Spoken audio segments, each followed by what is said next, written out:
Hello and welcome to Talking Tudors, a fortnightly podcast about the ever-fascinating Tudor dynasty. My name is Natalie Grueninger and I'll be your host and guide on this journey through 16th century England. Are you ready to step through the veil of time into the dazzling and dangerous world of the Tudor court? Without further ado, it's time to talk Tudors.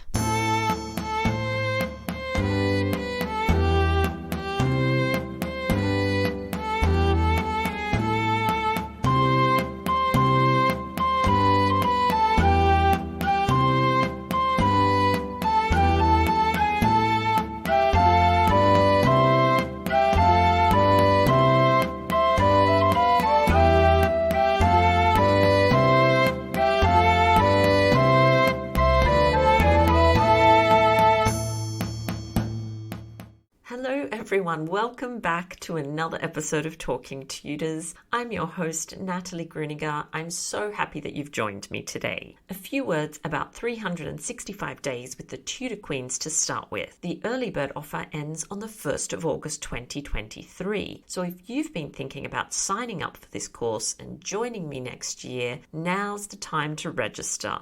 Over 12 months in 2024, participants will come together and contribute to a supportive and inspiring online community of individuals who'll share in a unique learning experience, one that will ultimately deepen their understanding of 16th century queenship. Participants will take part in an in-depth exploration and study of the lives of the Tudor queens consort and regnant. From the uncrowned Queen, Margaret Beaufort, to England's Virgin Queen, Elizabeth I. The stellar list of contributors includes Dr. Tracy Borman, Dr. Owen Emerson, Dr. Nicola Tallis, Dr. James Taff, Dr. Elizabeth Norton, Heather Darcy, Dr. Emma Louisa Cahill-Marron, Gareth Russell, Dr. Linda Porter, Peter Stiffel, Dr. Valerie Schutte, Dr. Estelle Perronque, David Lee, and Sandra Vasoli. For further details, testimonials from current participants, and to book your place on this unique experience, please visit onthetudortrail.com or my author site, nataliegrueninger.com. As always, I'd also like to acknowledge and thank the generous listeners who continue to support Talking Tudors on Patreon, and extend a heartfelt thank you to everyone who's taken the time to rate and review the show. This really does mean a lot to me. If you love the podcast, if you never miss an episode, I invite you to join the Talking Tudors Patreon community. Visit patreon.com/talkingtudors for more information. Now is a great time to join because you'll receive a month free when you pledge annually. Join the Talking Tudors patron family to instantly unlock access to exclusive posts, including audio releases and videos. Patrons are also eligible to attend additional monthly live talks and to enter patron-only monthly giveaways. July's prize is a 6 Queens and a King trivia game, kindly sponsored by Horton Games. You can also support the podcast and share your love of Tudor history with the world by buying Talking Tudors merchandise. There are a number of designs and products available, including phone cases, mugs, notebooks, and apparel. Check out all the products at talkingtudors.threadless.com. Now, on to today's episode. I'm delighted to welcome David Lee back to the show to talk about his new book, The Queen's Frog Prince, The Courtship of Elizabeth I and the Duke of Anjou. David Lee is an Irish historian who specialises in women's history. He graduated from Maynooth University with an MA in Irish history. David's thesis, Anne Walker and Her Times, Elite Women, Inheritance and Lunacy, discussed the life of a 19th century heiress and her fight for autonomy and independence. He also has a keen interest in the history of marriage, philanthropy, and emotions. He's written for Tudor Life magazine and is the author of The Queen's Frog Prince, The Courtship of Elizabeth I and the Duke of Anjou, and The Cecils, The Dynasty and Legacy of Lord Burleigh. He lives in Kildare, Ireland, with his husband, Victor. Let's dive straight in. Welcome back to Talking Tudors, David. How are you doing? Hi, Natalie. I'm great, thank you. I'm so happy to be back again. Yes, it's lovely to have you back on the show. So let's start with you just introducing yourself to our listeners and just telling us a little bit about you and your background. Yeah, so I'm from Ireland, for anyone who doesn't know or can't recognise. I'm a historian of women's history. And so really I concentrate on women from, I guess, the 15th, 16th century up until the 19th century. And I kind of look at women in power, women with money, women with influence, and how they shape our understanding of the female and the womanly kind of side of history that is so often ignored, and how that impacts how we see history. So, yeah, that's what really interests me. Today, we're Yeah. actually here. Well, we are talking about a woman that had a lot of power, actually, Yeah, aren't we? yeah, we are.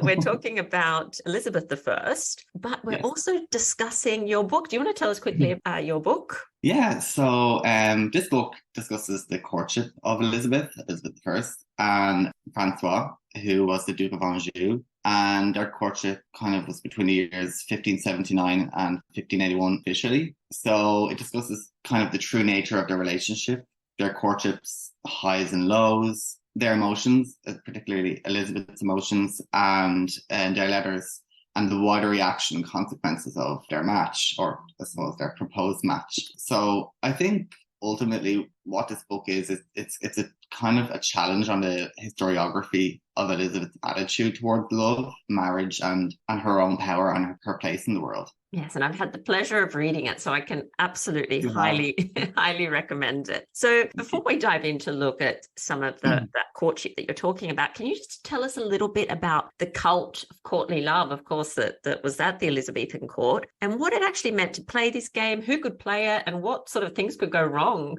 Yeah, so that's a big one. So firstly, it's important for me, I think, to mention that Elizabeth, when she came to the throne in 1558, the men at her court, or the men in general in England, I think, were ill at ease with the notion of female sovereignty. So Elizabeth's sister Mary's ascension had been kind of celebrated in 1553. But by the end of her reign, she had really failed to provide England with an heir.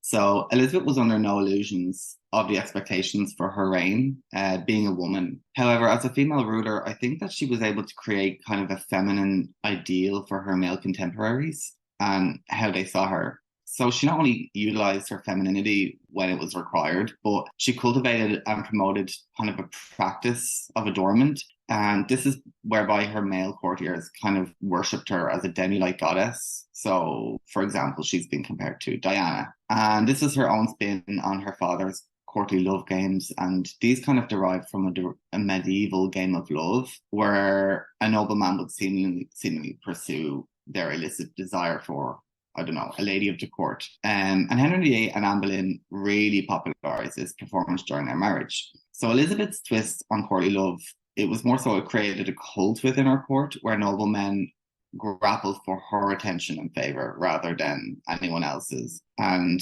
they were in hot pursuit of her love, knowing that her position as queen and her apparent vow of virginity would really never allow it anyway. And I guess this was all fun and propaganda on Elizabeth's part as well. But this really has very much to do with how we think of her today and how we understand her choice to reign alone. And tell us a little bit about Elizabeth's many suitors and why, I know this is a very big question, but why you think in the end she never actually married? It's a really complicated question. But, I have tried to answer it in my book. But I guess Elizabeth had many suitors throughout her life, and we all know this. But it's surprising that she had many suitors even well into her 50s. And they all differ greatly. Elizabeth's marriage, or I suppose the lack of her marriage, really was the main topic of discussion for the first 2 or 3 decades of her reign. And by the end of her reign, no one's really expecting, an elderly woman to marry and continue the dynasty and have an heir. But princes and noblemen across the globe knew that her council were desperate for her to marry, to create an alliance and to provide an heir for the continuation of the dynasty, and a really fragile dynasty at this stage. So she used her youth and that kind of eligibility to her advantage. So she may not have wished to marry or said she didn't, but she kept many suitors waiting in kind of anticipation for her answer. And this could go on for months, or as I've seen with Anjou, for years, only for negotiations to really go cold and her council really to be left disappointed, in particular William Cecil. Well, some of her most interesting suitors include her favourite. So, for example, Robert Dudley, Earl of Leicester, and he really was very close to the Queen. They were great friends. Some would say they were more, some would say their encounters were suspect, whatever it may be. But Dudley played up to Elizabeth's love games for some time, and he likely really wished to marry her for me, there can be no doubt there was a true connection and affection between Elizabeth and Dudley, but he would soon grow weary of her games and he moved on to Lettice Knowles, who, this caused a rift in their close friendship. But another, perhaps one for me, the stranger of Elizabeth's suitors was her brother-in-law, Philip II of Spain. And this is strange because he was once married to her late sister, Mary I. And despite his close relations to Elizabeth, which by church law meant that he was technically her brother, he pursued Elizabeth's hand for some time, and this is likely to maintain the Anglo-Spanish alliance. And this would come to nothing, and the pair would later become sworn enemies, and this culminated in war, of course. But Elizabeth's final official courtship with Francois, the Duke of Anjou, which is the topic of my book, is probably the most surprising of Elizabeth's courtships. It took many years and a lot of negotiation, but eventually she seemed genuinely interested, I think, in marrying the French prince. And this is surprising because he was decades her junior and he wasn't exactly a catch. Even after my research, I don't think he was much of a catch. But from my research, I found that the pair formed a true bond, and I think their affection for one another was genuine, perhaps even a little bit more than just affection. Elizabeth eventually decided that she would marry Anjou, and though she was weary of his Catholicism and the growing opposition of the match, I think she wanted to, but she was continually on the fence throughout the negotiations. And this may have been one of the greatest regrets of her life, and especially when further tragedy struck when Anjou died only a couple of years after their courtship. So I think this is one of the most important courtships of Elizabeth's reign. So tell us a little bit about who he was, and also why is it that he came closest to marrying Elizabeth? Yeah, so Francois, or Francis, whichever you like, he was the Duke of Anjou, and he was once the Duke of Alençon, and he was the younger son of Henry II of France and Catherine de' Medici. So he was born in around 1555, so technically he was 22 years Elizabeth's junior. And it's interesting because he had no real kingdom of such of his own, and he kind of brought little financial means to any match. Negotiations took place officially twice for a marriage between Elizabeth and Anjou, but the Queen determined that he was far too young the first time. And interestingly, Anjou and Elizabeth, they had a lot in common. So they both shared, the scars of smallpox, and they were born, as not to be their father's heirs. But there was much more to this. So Elizabeth became queen, and Anjou was heir to the French throne by 1574. And Anjou was one of the few foreign suitors who physically visited Elizabeth's court in pursuit of her. Not once, but twice. And I think this says a lot about him. They both enjoyed the same music. They both were, they were fans of the arts, and they wrote passionate letters to one another for some years. And I think it's the language of these letters that indicate their true bond and eventually their determination from both parties to marry. And when he became protector of the Netherlands later on, I think she may have really then been swayed even further into the possibility of a marital alliance based on that. But I do believe that she would have married him with or without it. But I definitely think the Duke of Anjou is the most interesting out of all of her suitors. And again, this is because really he had the least to offer her. And I guess Elizabeth, she may well have realised that she later on required some security in terms of her dynasty, not only her council. By the end of the 1570s and into the 1580s, there was a lot of threats to Elizabeth's throne, her sovereignty, and, she was really unstable. And I think it's important to consider that maybe she was lonely and she just desired to maybe not have children, but maybe to share the last few years of her reign with someone, although not necessarily her power, I don't think. Yeah, I think we forget sometimes that she was human, and with the same emotions that we have today. And it must have been so lonely at times. You're right. Like being a queen regnant was not an easy job, was it, in the 16th century? It wasn't easy, and she really didn't have much of an example to go by. I mean, her sister's reign was very short, and her sister married, and her sister wanted children, and so she really didn't have anything to go by. And so she really, for most of her reign, I think she was winging it.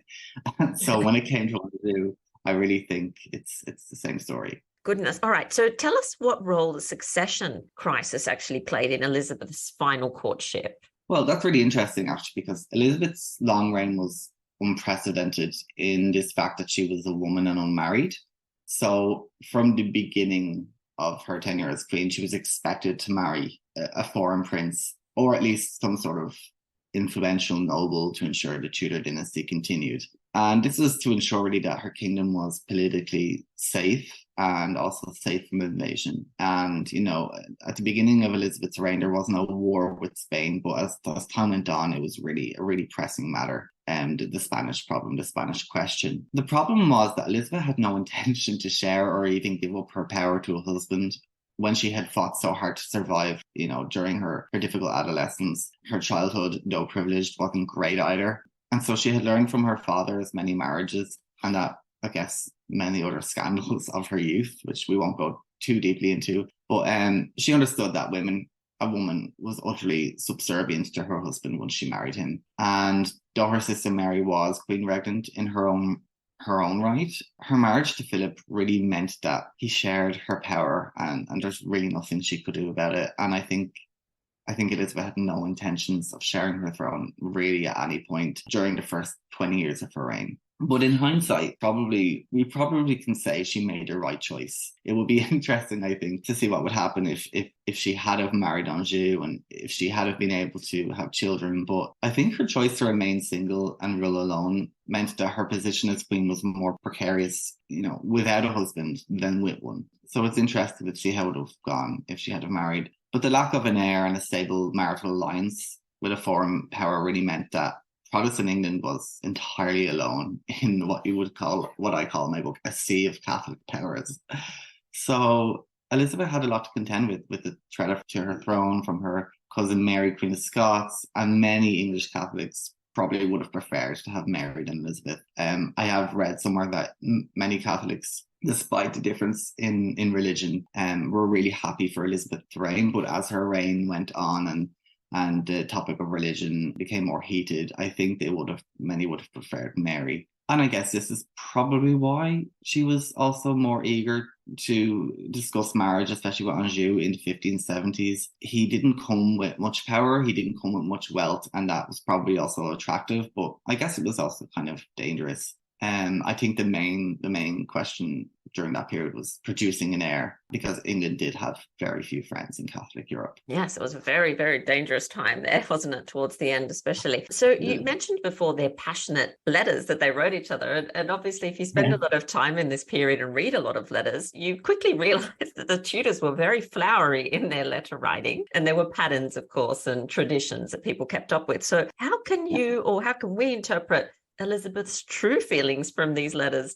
I guess that's what took up most of my study, was really the letters between Elizabeth and Anjou. I started with Elizabeth's feelings towards Anjou, and that's kind of what I wanted to get from it. The study originally was a study of Elizabeth's emotions rather than Elizabeth's courtship with Anjou. I have a keen interest in the history of the emotions. This is a fairly new field of research, but I guess in Elizabeth's case, we can see a clear divide in terms of her motivations for this courtship and her true desires based on her letters. So I think it's important for us culturally to say that Tudor women were expected to marry again, have children, and be, again, subservient to men. And Elizabeth felt for much of her reign that the survival of her position couldn't allow for that.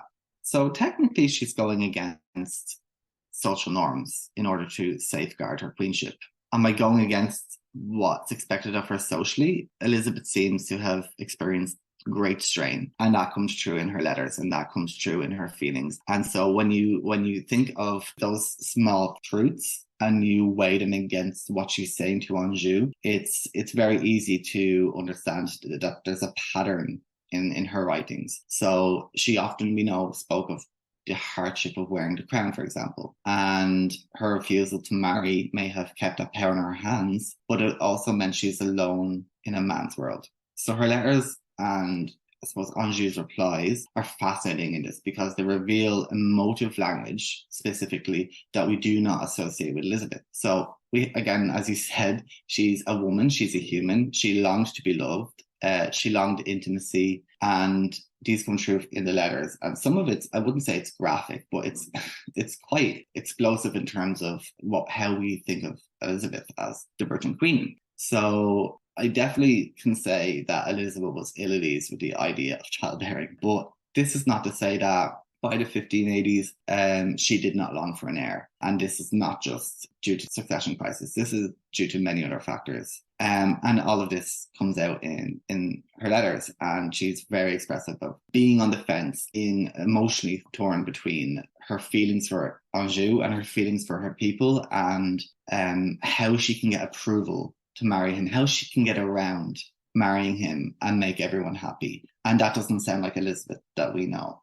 And it is difficult. I guess some authors have argued that it's difficult to know for sure whether she meant what she wrote in her letters. But I think her frankness clearly explains her own distress towards her feelings for Anjou and her weariness to continue to marriage negotiations for fear of opposition. And that's really interesting. And for me, this simply shows that for Elizabeth, this was more than a political matter. This was a personal matter. And I can see that definitely in terms that she used. She refers to him as dearest. She is utterly, strangely, overtly, I guess, subservient in tone, almost, I guess, how a wife would be to a husband in a letter. And I have read, I have an interest in Tudor marriage and how marriages worked. And her language is very, for the time, it sounds much like the letter of real courtship and a husband and a wife. So my question really is, well, why not? Can we just accept these letters on face value and consider that maybe Elizabeth really had found someone, or thought she had found someone that she could share her life with? This is an aspect of your book that's so fascinating, because you do get to catch a little glimpse, a little peek behind the sort of mask of monarchy that we're so used to seeing Elizabeth wearing. And it's fascinating to see her more human. It's just so refreshing, really, really refreshing. It's great to see another side to her. It's a side that I always wanted to see. I've always been fascinated with her, but I could never, through my other, my reading and my research, especially university, I just wanted to really peel back, like you said, that mask, the mask of monarchy, and just really get to know who she was as a person.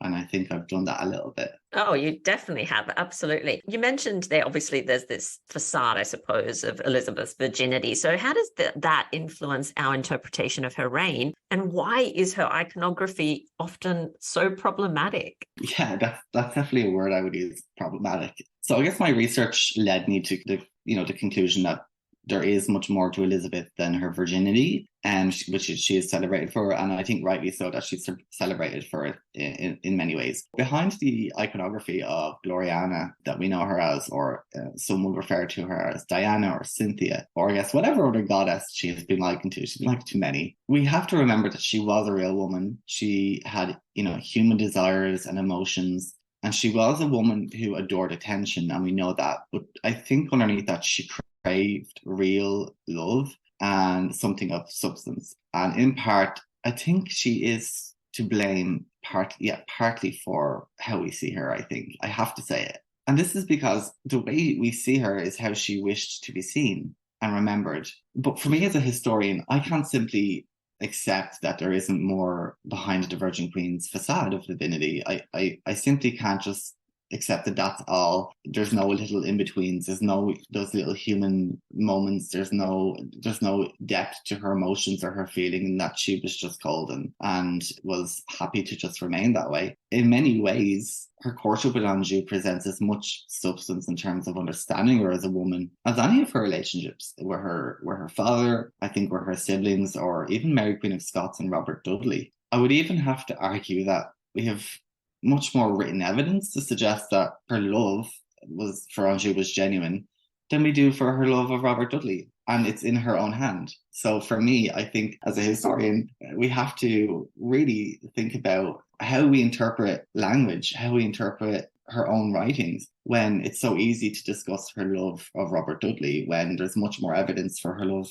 of Anjou. So she may not have liked what I have written or how we can reveal her emotions now, but I think it's an integral part of understanding her reign and the study of female power and that sacrifice for power that she gave. Absolutely intriguing. And so your book, The Queen's Frog Prince, is that out now for people? They can purchase it now? Yeah, it is. It's out now. It's available. It's available on Amazon. It's available on Barnes and Noble. It's available in Kronos Books, and it's also available in all good bookstores. I believe it's available in Eason's, etc. So fantastic, excellent. And the last question I have for you is for a takeaway. So something for our listeners to go off and explore after the episode.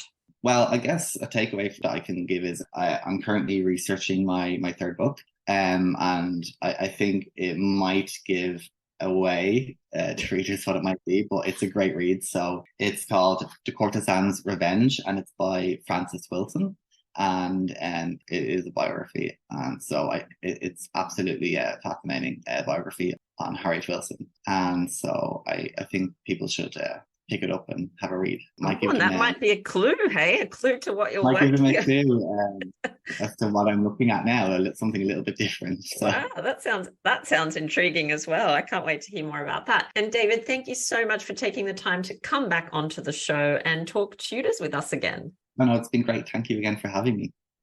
Well, that brings us to the end of this episode of Talking Tudors. Thank you so much for joining us. I absolutely love to hear from listeners, so if you have any comments or suggestions, or just want to say hi, please get in touch with me via my website, www.onthetudortrail.com, where you'll also find show notes for today's episode. If you've enjoyed the show, please share the podcast with friends and family, and don't forget to subscribe, rate, and review. I also invite you to join our Talking Tudors podcast group on Facebook, where you can interact with other Tudor history lovers and hear all the behind-the-scenes news. You'll also find me on Twitter. My handle is On The Tudor Trail, and on Instagram as The Most Happy 78. It's time now for us to re-enter the modern world. As always, I look forward to talking Tudors with you again very soon.